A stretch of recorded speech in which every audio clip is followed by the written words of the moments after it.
السلام عليكم ورحمة الله وبركاته. الحمد لله رب العالمين والعاقبة للمتقين، والصلاة والسلام على أشرف الأنبياء والمرسلين نبينا محمد وعلى آله وصحبه أجمعين وعلى جميع من تبعهم بإحسان إلى يوم الدين. أما بعد، فقد قال الله تبارك وتعالى في كتابه المجيد والفرقان الحميد: أعوذ بالله من الشيطان الرجيم، بسم الله الرحمن الرحيم. فإن آمنوا بمثل ما آمنتم به فقد اهتدوا. قال تعالى في موضع آخر: والسابقون الأولون من المهاجرين والأنصار الذين اتبعوهم بإحسان رضي الله عنهم ورضوا عنه.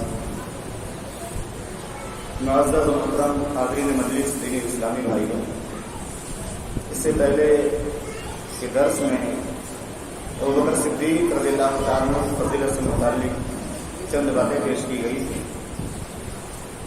آج کے درس میں انشاءاللہ ہم عمر فاروق رضی اللہ تعالیٰ عنہ کی دوسرے خلیفہ راشد چند حدیثیں آپ کے سامنے پیش کروں گا، تاکہ ہمارے دل میں محمد رسول اللہ صلی اللہ علیہ وسلم کے صحابہ کرام کی محبت، خاص طور سے خلفائے راشدین کی محبت پیدا ہو اور ہم ان کے طریقے اور منہج کو اپنائیں، کیونکہ محمد رسول اللہ صلی اللہ علیہ وسلم نے اسی بات کی اپنی امت کو تعلیم دی ہے: علیکم بسنتی وسنت الخلفاء الراشدین المہدیین. عمر بن خطاب رضی اللہ تعالیٰ عنہ کی ایک اہم فضیلت یہ ہے کہ یہ محمد رسول اللہ صلی اللہ علیہ وسلم کی دعا کا نتیجہ ہے. اس سے بڑی بات اور کیا ہو سکتی ہے؟ جو عمر رضی اللہ تعالیٰ عنہ کی شان میں گستاخیاں کرتے ہیں، کو برا بھلا بولتے ہیں، ان کو چاہیے کہ اپنی زبانوں کو لگام لگائیں کہ وہ کسی اور کو برا بھلا نہیں بولتے. اگر عمر بن خطاب رضی اللہ تعالیٰ عنہ کی شان میں کوئی گستاخی کرتا ہے تو وہ گستاخی کس تک پہنچتی ہے؟ محمد رسول اللہ صلی اللہ علیہ وسلم تک پہنچتی ہے. کیونکہ عمر بن خطاب کو اللہ سے کس نے مانگا تھا؟ محمد رسول اللہ صلی اللہ علیہ وسلم نے مانگا تھا. اللہ سے دعا کی تھی ان کے لیے. حدیث کے الفاظ ہیں: اللهم اعز الاسلام بحب هذين الرجلين اليك بابي جهل وبعمر بن الخطاب. اے اللہ، میرا اسلام کو اس کو طاقت عطا فرما دے. اے اللہ، میرے اسلام کو قوت عطا فرما دے، اپنے دین کو قوت عطا فرما دے، اپنے دو بندوں میں سے کسی ایک بندے کے ذریعہ جو تجھ کو زیادہ محبوب ہو. اللہ اکبر. اس سے واضح بات کیا ہو سکتی ہے؟ محمد رسول اللہ صلی اللہ علیہ وسلم نے جب دعوت اسلام کا آغاز کیا، کتنی پریشانیوں کا سامنا مسلمانوں کو کرنا پڑا، کس طرح ان پر ظلم ڈھائے گئے. حبشہ کی طرف ہجرت کی بہت سارے مسلمانوں نے. حضرت بلال کو گرم ریت پر لٹا دیا جاتا، سینے پر بھاری پتھر رکھ دیا جاتا اور کہا جاتا اسی طرح یا تو تڑپ کے مر جاؤ یا تو محمد رسول اللہ صلی اللہ علیہ وسلم کے لائے ہوئے دین کا انکار. سمیہ رضی اللہ تعالیٰ عنہ کو نیزہ مار کر ابو جہل نے شہید کر دیا.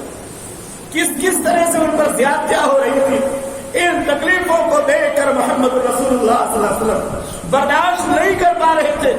آل یاسر، عمار بن یاسر رضی اللہ عنہ کے خاندان کو ایک مرتبہ دیکھا، باپ بھی تکلیف میں، بیٹا بھی تکلیف میں، ماں بھی تکلیف میں. محمد رسول اللہ صلی اللہ علیہ وسلم نے کہا: صبرن یا آل یاسر، اے یاسر کے گھرانے والوں صبر کرو، تم سب ایک ساتھ جنت میں داخل کر دیے جاؤ. موعدکم الجنہ. یہ وہ حالات تھے کہ محمد رسول اللہ صلی اللہ علیہ وسلم چاہتے تھے اللہ کا دین مضبوط ہو جائے، میرے صحابہ کی تکلیفیں ختم ہو جائے. لا الہ الا اللہ کہنے کی وجہ سے دشمنان اسلام ان پر جو ظلم و ستم کے پہاڑ توڑ رہے ہیں، یہ ظلم کا سلسلہ بند ہو جائے. اس حالت میں اللہ تعالیٰ نے محمد رسول اللہ صلی اللہ علیہ وسلم کو دعا کی توفیق دی اور محمد رسول اللہ صلی اللہ علیہ وسلم نے اللہ سے دعا مانگی. دعا مانگی تو کیا مانگی؟ اللہم اعز الاسلام بأحب هذين الرجلين إليك بأبي جهل أو بعمر بن الخطاب فكان أحبهما إليه عمر بن الخطاب. سنن ترمذی کی روایت ہے، 2398 نمبر کی روایت ہے. سنن ترمذی کی روایت ہے. اس کے اندر جو اللہ کے نبی صلی اللہ علیہ وسلم نے دعا مانگی ہے وہ کیا مانگی؟ اے اللہ، اسلام کو قوت عطا فرما.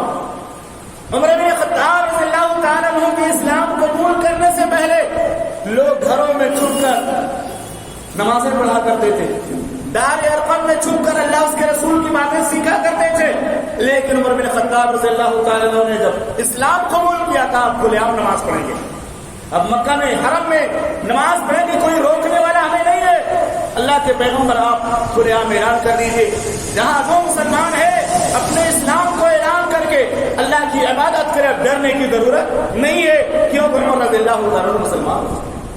اللہ کے نبی صلی اللہ علیہ وسلم نے دوسری بات کہی ہے، اللہ یہ دو لوگ ہیں، یہ بڑے طاقت والے، بڑے قوت والے، مکہ میں ان کا بڑا دبدبہ ہے، ایک عمر بن خطاب اور دوسرے ابو جہل بن ہشام، لیکن اے اللہ ان میں سے تیرے نزدیک جو زیادہ محبوب ہو اس کے ذریعے اسلام کو طاقت عطا۔ یہ ترمذی کی روایت ہے، صحیح روایت ہے، اس سے پتہ چلتا ہے کہ عمر بن خطاب رضی اللہ تعالی عنہ کے لیے محمد الرسول اللہ صلی اللہ علیہ وسلم نے دعا مانگی، جس کو اللہ کے پیغمبر نے اللہ سے مانگ لیا ہوگا اس سے بڑا خوش نصیب کون ہوگا، اس کی عظمت کا عالم کیا ہوگا۔ اور ایک دوسری روایت ہے اللہ کے نبی صلی اللہ علیہ وسلم کی ترمذی کی، لو کان بعدی نبی لکان عمر، میرے بعد اگر کوئی نبی ہوتا تو عمر ہوتا، اگرچہ اس پر کلام ہے لیکن ایک دوسری روایت سنن ترمذی کی صحیح روایت ہے، عائشہ صدیقہ رضی اللہ تعالی عنہ بیان کرتی ہیں انه كان يقول في الامم قبلكم محدثون، اللہ کے نبی صلی اللہ علیہ وسلم نے فرمایا کرتے تھے کہ تم سے پہلے کی امتوں میں کچھ ایسے لوگ ہوتے تھے جن سے بات کی جاتی تھی، یعنی ان پر اللہ کا الہام ہوا کرتا تھا، اور اگر میری امت میں سے کوئی ایسا شخص ہے تو عمر بن خطاب انہی لوگوں میں سے ہیں۔ اللہ اکبر، اللہ تعالیٰ ان کے باتوں کے مطابق اللہ اپنا کلام نازل کرتا تھا، اس سے پہلے کے لوگوں میں سے بہت سارے لوگ ایسے ہوا کرتے تھے جن پر اللہ کا الہام ہوتا تھا، پھر اللہ تعالیٰ اپنی باتیں ان کے جو دلوں میں ڈال دیا کرتا تھا، اور اس امت میں اگر کوئی ہے تو کون ہے؟ عمر بن خطاب رضی اللہ تعالی عنہ ہے۔ اسی طرح سنن ترمذی کی 3682 نمبر کی روایت ہے، عبداللہ بن عمر رضی اللہ تعالی عنہ فرماتے ہیں ما نزل بالناس امر قط فقالوا فيه وقال فيه عمر رضی اللہ عنہ الا نزل فيه القرآن على نحو ما قال عمر۔ بیان کرتے ہیں عبداللہ بن رضی اللہ تعالیٰ عنہ کہ جب کوئی معاملہ مسلمانوں کو درپیش ہوتا اور اس معاملے میں لوگ کچھ اپنی بات پیش کرتے کہ ایسا ہونا چاہیے ایسا ہونا چاہیے، اور اس مسئلے میں عمر بن خطاب رضی اللہ تعالیٰ عنہ اپنی بات پیش کرتے تو اللہ تعالیٰ وحی نازل کرتا، کس کے مطابق؟ عمر بن خطاب رضی اللہ تعالیٰ عنہ کہنے کے مطابق، اور ایسا بولتے اللہ ویسا کلام نازل کرتا۔ بہت ساری اس طرح کی مثالیں ہیں، چند مثالیں میں آپ کے سامنے پیش کرتا ہوں۔ اللہ تعالیٰ نے فرمایا فاتخذوا من مقام ابراہیم مصلی، مقام ابراہیم کو نماز پڑھنے کی جگہ بناؤ۔ یہ کس نے کہا تھا؟ عمر بن خطاب رضی اللہ تعالیٰ عنہ نے کہا تھا۔ راوی حدیث بیان کرتے ہیں عمر بن خطاب رضی اللہ تعالیٰ عنہ نے بیان کیا وافقت ربی فی سلاسل، 3 باتوں میں نے اپنے رب کی موافقت کی، یعنی میں نے جو بات کہی اللہ نے ویسی وہی نازل کر دی۔ اللہ اکبر، کتنی بڑی شرف کی بات ہے۔ یہ دوسرے خلیفہ عمر بن خطاب رضی اللہ تعالیٰ عنہ بیان کرتے ہیں فقلت یا رسول اللہ، میں نے کہا اللہ کے رسول صلی اللہ علیہ وسلم لو اتخذنا من مقام ابراہیم مصلی، کاش مقام ابراہیم کو مصلی بنا لیتے، نماز پڑھنے کی جگہ بنا لیتے۔ فنزلت واتخذوا من مقام ابراہیم مصلی، اللہ نے آیت نازل کر دی، میں نے نبی صلی اللہ علیہ وسلم کو مشورہ دیا اور اللہ نے آیت نازل کر دی۔ دوسری بات وہ آیت الحجاب، آیت حجاب جب نازل ہوئی اس سے پہلے میں نے محمد رسول اللہ صلی اللہ علیہ وسلم سے کہا لو امرت نساءک ان یحتجبن۔ ایک مرتبہ سودا رضی اللہ تعالیٰ عنہ کو عمر بن خطاب رضی اللہ عنہ نے دیکھ لیا پردے سے پہلے، کہا میں تم کو پہچان گیا۔ اس طرح کی باتیں جب وہ محسوس کرتے تھے تو اللہ کے نبی صلی اللہ علیہ وسلم سے کہتے تھے اللہ کے پیغمبر کاش پردے کا حکم نازل ہو جاتا، کاش پہلے پردے کا حکم نازل ہو جاتا اور آپ اپنی ازواج کو پردے کا حکم دے دیتے کہ وہ پردے میں رہے، باہر نہ نکلے۔ فَإِنَّهُ يُكَلِّمُهُنَّ الْبِرُّ وَالْفَاجِرُ، کیونکہ جب وہ پردے کے بغیر باہر جاتی ہیں تو اچھے لوگوں سے بھی ملاقات ہوتی ہے، برے لوگوں سے بھی ملاقات ہوتی ہے، باہر نکلیں گے تو ہر طرح کے لوگ ملیں گے۔ اللہ رب العالمین نے آیت حجاب نازل فرما دی۔ یا نساء النبی لستن کاحد من النساء. اللہ رب العالمین نے فرمایا یا ایھا النبی قل لازواجک وبناتک ونساء المسلمین نساء المؤمنین، اے میرے پیغمبر قل لازواجک وبناتک، اب اپنی بیویوں سے کہہ دیجئے اور اپنی بیٹیوں سے کہہ دیجئے اور مومن عورتوں سے کہہ دیجئے یدنین علیہن من جلابیبہن، کہ اپنے اوپر جلباب کو پردے کو ڈال لیا کریں. تو یہ آیت نازل ہوئی کب؟ عمر بن خطاب رضی اللہ تعالیٰ عنہ نے مشورہ دیا کس کو؟ محمد رسول اللہ. اور تیسری آیت جب اللہ کے نبی صلی اللہ علیہ وسلم کی ازواج مطہرات میں بہت زیادہ مطالبہ کرنا شروع کیا محمد رسول اللہ صلی اللہ علیہ وسلم سے نان نفتے کے بارے میں، اور عمر بن خطاب رضی اللہ تعالیٰ عنہ کو یہ بات معلوم ہوئی، کہتے ہیں فقلت لہن، تو عمر بن خطاب رضی اللہ تعالیٰ عنہ نے ازواج مطہرات سے کہا تم ڈرو، اپنی خیر بناؤ، ڈرو، ایسا نہ ہو کہ اللہ تعالیٰ طلاق دلوا دے تمہیں اور تم سے بہتر عورتیں اللہ تعالیٰ ہمارے پیغمبر کو عطا کرے. عسى ربه ان طلقكن ان يبدله ازواجا خيرا منكن. یہ لمبی آیت ہے، ہو سکتا ہے قریب ہے کہ اللہ تعالیٰ تم کو طلاق دلوائے اور تم سے بہتر عورتیں اللہ تعالیٰ محمد رسول اللہ صلی اللہ علیہ وسلم کو عطا کر دے. یہ کس نے مشورہ دیا تھا؟ عمر بن خطاب رضی اللہ تعالیٰ عنہ، اور اللہ تعالیٰ نے آیت نازل کر دی. یہ فضیلت کس کی ہے؟ عمر بن خطاب رضی اللہ تعالیٰ عنہ کی. اسی طرح سے جب جنگ بدر کا مارکا پیش آیا اس موقع پر اختلاف ہوا کہ بدر کے قیدیوں کے ساتھ کیا سلوک کیا جائے. جو بدر کے قیدی ہیں انہیں فدیہ لے کر چھوڑ دیا جائے یا انہیں قتل کر دیا جائے. دو طرح کی باتیں آئیں. بہت سارے صحابہ کرام نے کہا کہ ان کو فدیہ لے کر کے چھوڑ دیا جائے، اور عمر بن خطاب رضی اللہ تعالیٰ عنہ نے کہا نہیں، ان کو قتل کر دیا جائے. قد رأى انه قتل اسار بدر. حضرت عمر رضی اللہ عنہ نے مشورہ دیا سب ظالم لوگ ہیں، ان کو فدیہ لے کر مت چھوڑیے، ان کو قتل کیجیے، شرانگیز لوگ ہیں، شر پھیلائیں گے. لیکن اللہ کے نبی صلی اللہ علیہ وسلم نے فدیہ لے کر چھوڑ دیا. اللہ نے آیت نازل فرمائی، اللہ نے فرمایا ما كان للنبي ان يكون له اسرى حتى يسكن في الارض. کسی پیغمبر کے لیے جائز نہیں ہے کہ وہ اس کے لیے قیدی ہو یہاں تک کہ وہ زمین میں خون خرابہ کرے، پوریزی کرے، قتال کرے. تريدون عرض الدنيا والله يريد الاخرة. تم لوگ دنیا کا فائدہ چاہتے ہو اور اللہ تعالیٰ آخرت چاہتا ہے. والله عزيز حكيم، اور اللہ تعالیٰ غالب حکمت والا ہے. اس طرح کی بہت ساری مثالیں موجود ہیں قرآن و سنت کے اندر کہ محمد رسول اللہ صلی اللہ علیہ وسلم کو عمر بن خطاب رضی اللہ تعالیٰ عنہ نے کچھ مشورہ دیا اور اسی کے مطابق اللہ نے آیت نازل فرمائی. اسی طرح کی ایک مثال اور ہے عبداللہ بن ابی بن سلول. آپ سب کو معلوم ہے رئیس المنافقین تھا، منافقوں کا سردار تھا. جب اس کی وفات ہو گئی، اس کا انتقال ہو گیا، تو ان کے بیٹے صحابی تھے عبداللہ بن ابی بن سلول. اللہ کے نبی صلی اللہ علیہ وسلم کے پاس آئے اور کہا اللہ کے پیغمبر میرے باپ کی وفات ہو چکی ہے، میرے باپ عبداللہ بن ابی بن سلول کا انتقال ہو گیا. اللہ کے پیغمبر آتنی قمیصک اکفنہ فیہ. اللہ کے پیغمبر آپ اپنی قمیص دے دیجئے، میں اپنے باپ کو اس کا کفن بنا کر پہنا دوں گا. اور کہا اور آپ چلیے میرے باپ پر نماز جنازہ پڑھ دیجئے اور اس کے لیے مغفرت کی دعا کیجئے. اللہ کے نبی صلی اللہ علیہ وسلم نے قمیص دے دیا، کہا لے جاؤ قمیص پہنا دو. اتنے بڑے رحمت للعالمین تھے، اتنا بڑا دشمن تھا، اتنا بڑا مسلمانوں کو تکلیف دینے والا، لیکن اس کے باوجود آپ رحمت للعالمین تھے. جب بیٹے نے جو ہے سفارش کی کہ آپ قمیص دے دیجئے، ہو سکتا ہے اللہ تعالیٰ اس کے ذریعے میرے باپ کی عذاب میں کمی کر دے، تخفیف کر دے یا اس کی مغفرت کر دے. اللہ کے نبی صلی اللہ علیہ وسلم نے قمیص دی اور اس کے بعد کہا تم مجھے بتا دینا جب نماز جنازہ کا وقت آئے گا، مجھے بتا دینا، میں نماز جنازہ بھی پڑھوں گا. دو درخواست کی تھی صحابی نے عبداللہ نے کہ آپ میرے ابو کو قمیص بھی اپنی دے دیجیے اور ان پر نماز جنازہ پڑھ دیجیے. تو اللہ کے نبی صلی اللہ علیہ وسلم نے کہا جب ٹائم ہو جائے گا تو مجھے بتا دینا. فلما اراد ان يصلي عليه جذبه عمر بن الخطاب. اللہ کے نبی صلی اللہ علیہ وسلم جب عبداللہ بن ابی بن سلول کی نماز جنازہ پڑھانے کے لیے آگے بڑھے، عمر بن خطاب رضی اللہ عنہ نے کھینچ لیا. اللہ کے پیغمبر کہاں جا رہے ہو؟ اللہ کے پیغمبر اس ظالم اور اس دشمن اسلام کی نماز جنازہ کیوں پڑھنے جا رہے ہو جو منافق ہے؟ اللہ اکبر. عمر بن خطاب رضی اللہ تعالیٰ عنہ نے جب منع کیا، اللہ کے نبی صلی اللہ علیہ وسلم کو اللہ نے کتنا رحمت والا دل دیا تھا.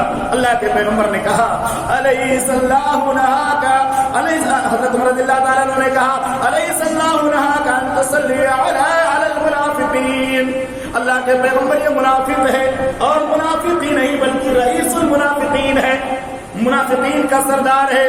آپ اس کی نماز جنازہ کیوں پڑھنے جا رہے ہیں؟ اللہ کے پیغمبر منافقوں پر نماز جنازہ پڑھنے سے اللہ تعالیٰ نے آپ کو روکا ہے.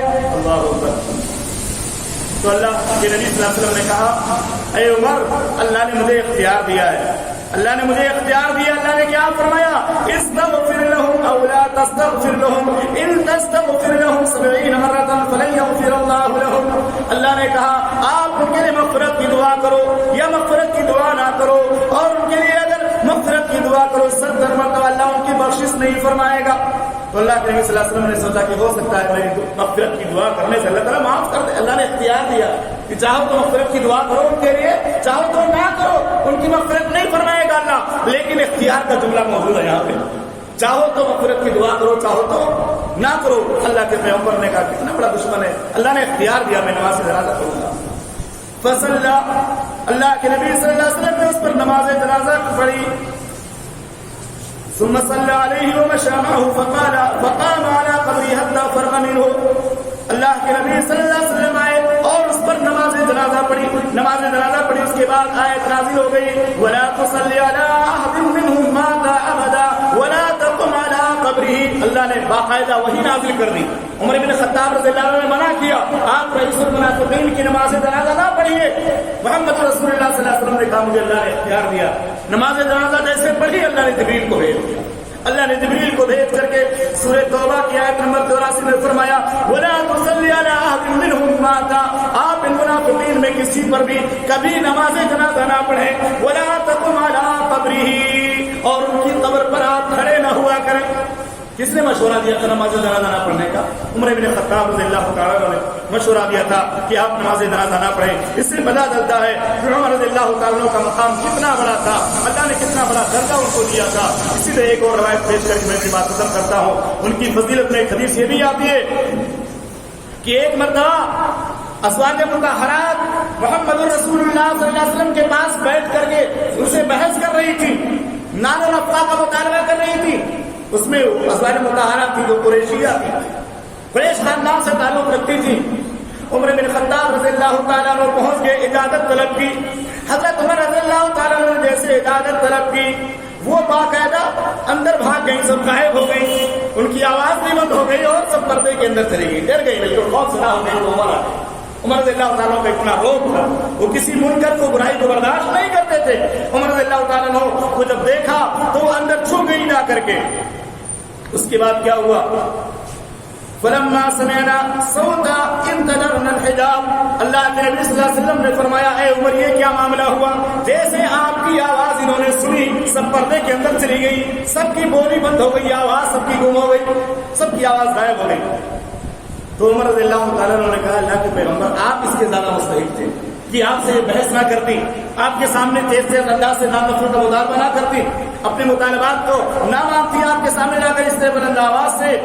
اے اللہ کے رسول صلی اللہ علیہ وسلم آپ زیادہ حقدار تھے کہ آپ سے یہ ڈرتی اور یہ مجھ سے ڈر رہی اتنی زیادہ. ثم قال، اور کہا عمر رضی اللہ تعالیٰ عنہ نے یہ اپنے آپ کی دشمن ہے، یہ سب اپنے آپ کی دشمن ہیں، ان کو اللہ کے رسول صلی اللہ علیہ وسلم سے ڈرنا چاہیے، مجھ سے ڈر رہی ہے. اللہ اکبر. تو عمر رضی اللہ تعالیٰ عنہ نے کہا آپ تھوڑا سا سخت مزاج ہے، آپ کی باتوں میں سختی ہے، آپ کسی چیز کو برداشت نہیں کرتے. تو آپ کے سخت مزاج ہونے کی وجہ سے یا کسی منکر پر شدید نکیر کرنے کی وجہ سے یہ لوگ آپ سے اس طرح سے بات کر رہی ہیں. تو اللہ کے رسول صلی اللہ علیہ وسلم نے اسی موقع پر کہا تھا والذی نفسی بیدہ، قسم اس ذات کی جس کے ہاتھ میں محمد رسول اللہ صلی اللہ علیہ وسلم کی جان ہے، ما لقیک الشیطان قط سالکا فجا الا سلک فجا غیر فج. صحیح بخاری 3294. اللہ کے نبی صلی اللہ علیہ وسلم نے اسی موقع پر فرمایا تھا اے عمر سمجھتے ہو یہ عورتیں تم سے کیوں ڈر رہی ہے، یہ تم سے دیکھ کر تم سے بھاگتی کیوں ہے؟ ارے ان کا معاملہ یہ ہے کہ اگر شیطان یہ کسی کشادے راستے کی طرف بھی چلتے ہو تو بھی شیطان راستہ بدل دیتا ہے. اللہ اکبر. جس راستے سے عمر رضی اللہ عنہ گزرتے ہیں نا شیطان بدل دیتا رہتا ہے. عمر رضی اللہ عنہ آ رہے فج کے معنی بڑا راستہ ہوتا ہے، بڑے راستے میں گنجائش ہوتی ہے، کوئی بڑے راستے میں آ رہا تو ہم کنارے سے چلے جائیں گے، لیکن کنارے سے جانے کے لیے شیطان کو ہمت نہیں ہوتی ہے۔ یہ عمر رضی اللہ عنہ کی فضیلت ہے کہ جس راستے سے وہ گزرتے تھے شیطان راستہ چینج کر دیا کرتا تھا۔ اگر کوئی ایسے خلیفہ اور ایسے امیر المومنین اور ایسے صحابی کو برا بھلا بولتا ہے، ان کی شان میں گستاخی کرتا ہے، وہ مومن تو ہو سکتا، وہ شیطان تو ہو سکتا، مومن نہیں ہو سکتا۔ یہ عمر رضی اللہ تعالیٰ کی فضیلت کے متعلق چند باتیں میں نے آپ کے سامنے رکھی۔ اللہ سے دعا ہے کہ جو باتیں قرآن و سنت کی روشنی میں کہی گئی ہیں رب العالمین ہمیں ان کو اپنانے اور ان کے مطابق اپنے ایمان کو درست کرنے کی توفیق عطا فرما۔ اگر سب کے لسان میں کوئی غلطی ہوئی ہے اللہ رب العالمین ہماری لفظوں کو معاف فرما اور ایمان کے ساتھ موت کو صاف نصیب فرما۔ جزاکم اللہ خیرا۔ السلام علیکم۔